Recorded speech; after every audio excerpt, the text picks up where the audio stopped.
Three, two, one. What is up, everybody? You are listening. You are watching the Constant Elevation podcast. I'm your host, Gabe Rock. Hope everybody's doing well. Things have finally calmed down here in Florida, at least where we live in Florida. And so I'm happy to be on the downhill portion of the spoopy season. So actually, the wifey and I, last weekend, we did, after we cleaned up everything from took down the shutters and stuff post Hurricane Milton, we actually started to decorate. Our neighborhood actually has a pretty decent amount of people who have been decorating for Halloween. And so we went to, we got a bunch of stuff. We're going like a spider web kind of theme for our area. Apparently our neighborhood is going to get a lot of foot traffic, so we're preparing for that.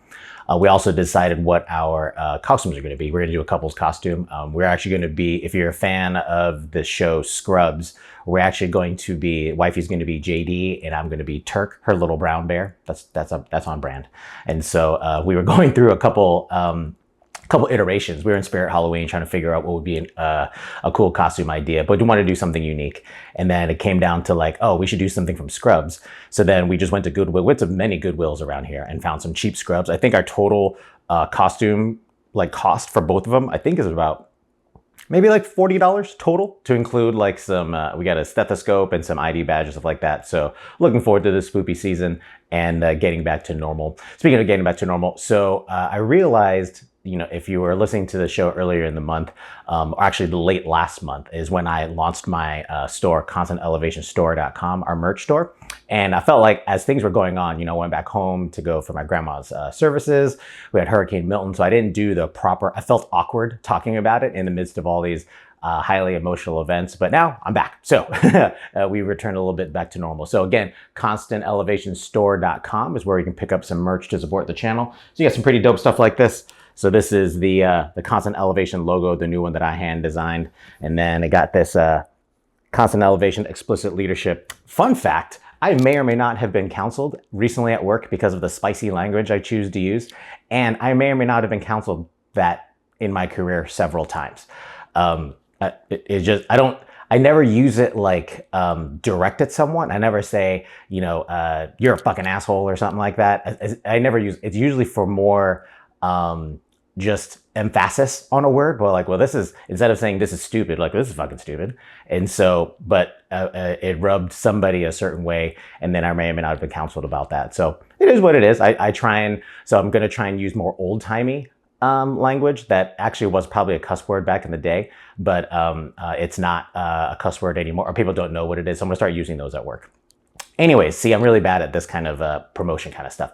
ConstantElevationStore.com is where you can pick up some merch. And from October 21st to October 25th, you can use the code ALOHA20 to get 20% off your order. So the code again is ALOHA20 and the number 20, and then you can get 20% off. So if you'd like to support the channel, this would be the best way to do it.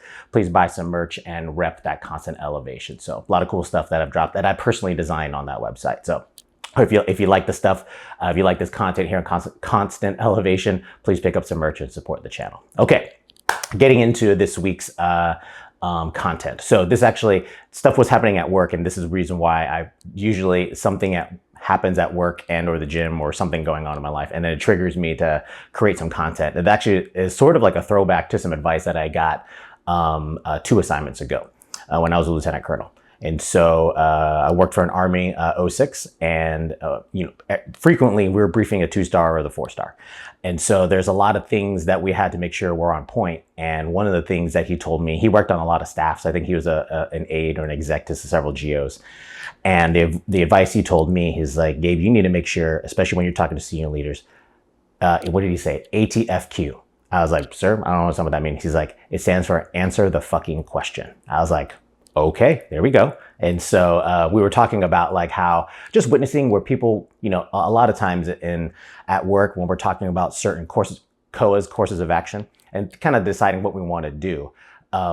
That's usually where a senior leader asks a question, how should we fix this problem, or where should we spend these resources? And then there's many ways that how you can answer that question. But the simplest one is just answer it, right? And so we started having some things at work currently where it's like, well, basically there is we have the decisions to kind of shrink some teams, currently 2 teams are split. We can combine the teams in one direction or combine the other teams in another direction, just basically move them to 2 different units. And so, because they're in 2 separate units now. And so the boss asked like, hey, so can you guys show me the analysis of like what are the pros and cons if you in each direction? Like if you put them both in this unit, pros and cons, and then if you move it into this other unit, give me the pros and cons of that. Seems like a pretty straightforward thing you're supposed to be doing, right? You're supposed to come back and show your homework, pros and cons to each decision. And then that could, what he's looking for is trying to make an informed decision. Nothing wrong with that. It's pretty straightforward. But we started doing the analysis, and all of a sudden, when I started seeing the content decision material being made, it was very slighted in one direction. I'm like, what is happening here? Why are we fast forwarding and making a recommendation, yet not showing the homework on both sides? Well, yeah, because this is going to be the one. This is clearly the answer. And I'm like, first of all, I don't think that's clearly the answer. I think we are doing a disservice if we're not doing the analysis to show the homework on both sides. And I wasn't sure what was happening. And I feel like certain cards and hands are being shown right now because it showed to me like potentially a personal agenda that was going on. I'm like, why don't you want to, why are you preventing the other homework being shown? And I don't know the reason why, but in any case, we brought it back up and I said it out loud again. I'm like, hey, we should probably show both sides of the homework, because if we go back to the boss and we don't show both, collectively as a team, we're going to be wrong. And I'd rather not be in that situation. So finally, cooler heads prevailed, and we actually are getting back to answering the fucking question and actually producing some material to make an informed decision, because that's going to be the most important thing. And it shows like a good team.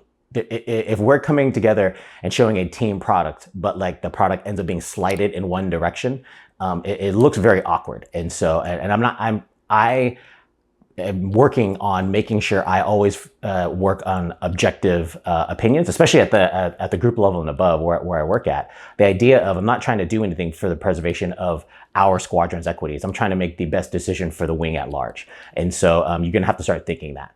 I get it, and I understand at certain levels where they want to make sure that their squadron or directorate is going to be preserved. That's fine, but like, you have to combine them both, and then as long as they are actually objective and can be presented in an objective manner, then you can make an informed decision. And arguably, you at the lower levels aren't going to make the decision anyway. Our boss is going to make it. So we owe it to him or her to present all the information that he asked for to answer the fucking question. So the advice I wanted to cover this week was just that. How do we do that? So first, you have to be able to, if you don't know the answer to the question, it is perfectly okay to say, sir, ma'am, I need to get back with you in order to answer that question properly. Nothing wrong with that. It is a normal thing, and then you'll negotiate the time difference depending on the urgency or whatever it is, and or the work needed to actually generate an informed recommendation or decision.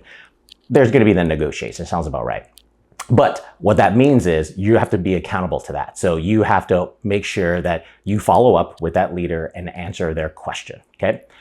Other pieces is going to be making sure that if you're able to answer right then and there, it does show that you're prepared. It does show that you have a cognizant, like situational awareness that you can answer the question, arguably because you've already, if that's supposed to be your, especially when it's related to your function. I get it, one thing of like you're asking a question that's kind of a science project or not necessarily within your wheelhouse because that's not your primary responsibility. Yeah, you probably need more time or bring in the right people in order to answer the question properly. But if that's supposed to be your function, if someone's asking me a cyber operations question, I'm pretty sure I know how to answer that question. And so, right in the moment. And then if I need to phone a friend and ask for additional supporting fires, I know I can do that.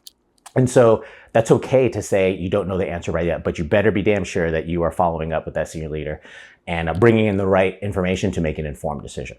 When you come back with this, with your homework, it should be the bluff, the bottom line up front. Make sure you summarize, be like, if the question is a yes or no answer, then it should be yes or no. And then maybe like one or two sentences right after that. Cut to the chase. We don't have time so here's what I'm going to say. Cut to the chase and answer the question immediately. And then provide supporting documentation. Should the senior leader want to read it, they will, but you have to make sure you're answering it up front because they're interested probably in making a decision that has second and third order effects somewhere else to make sure that we're working as a team and doing the things part of our mission accordingly. And so that's where when you come back and you ask a question or your answer is like 10 minutes long in total, you're like, what is happening here? Like nobody has time for all that. Answer the question first, then provide some supporting information should they want to see it. And they can read it at their discretion, or it also shows that you're teaming with external mission stakeholders and stuff like that. So it's a good demonstration that you're being proactive and still being a good team player in order to answer the question. And so a lot of people, and it'll be telling if, as you try and figure out where you're going to get all the information to present your answer, and if you're missing key stakeholders, I'd be like, this is an incomplete answer, because you're talking about a subject matter where that subject matter expert is not even in the room. That's kind of weird. Why would you need to go back and fix this to make sure the right people are? It's a demonstration that you're going to be a good team player. And if you're deliberately excluding someone from a perspective from an answer, you're wrong. That is not a good sign of a good team player. And we have to overcome these things, and we're adding more cycles to the time that we don't really have anyway, but you're just making it more difficult. So don't be an asshole. Don't be that person. And so, yeah, following up with answering the question, making sure that you do the appropriate research, answering it concisely, then providing the follow-up information for supporting fires. Those are my recommendations to answer the fucking question.